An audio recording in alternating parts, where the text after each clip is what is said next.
just your reaction to President Trump testing positive for COVID. Well, the first thing is is prayers for the president and the first lady, and just to get better. And look, every precaution in the world could have been taken for them not to get it, but now they have it. Let's just get them better, and in a little bit, get them back out on the campaign trail. Now, did you meet him on the tarmac when he visited last Friday at Dobbins? Last Friday, yes, Last Friday. we did. So what was your interaction with him there?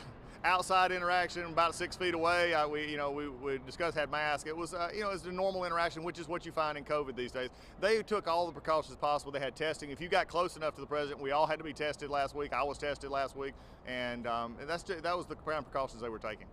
So just to be clear, was he wearing a mask? Were you wearing a mask? Do you remember? I'd have to. I know I was at the time, I believe, because we had him going out on the tarmac. Yes. Okay. When were you alerted that President Trump tested positive? When I woke up this morning and saw it on social media. Okay, I wasn't sure if Yeah. anybody had reached out. And so I think you just mentioned it, but when was the last time you were tested, and do you plan on getting tested again?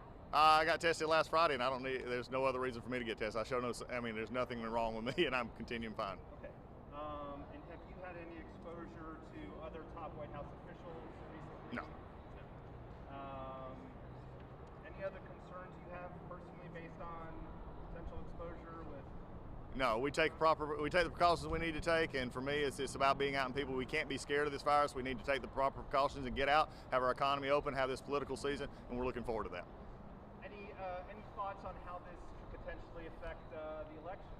I think it's just going to focus a little bit more. I think with the president not being able to get out for a number of days, that he'll just do more probably from Zoom. He'll do more on TV. He'll do more interactions that way. I think it just is a reality of this is an election season in which we have to deal with a virus, and in that, I think the people are motivated. You go out everywhere I go in the state of Georgia, people are motivated for this election.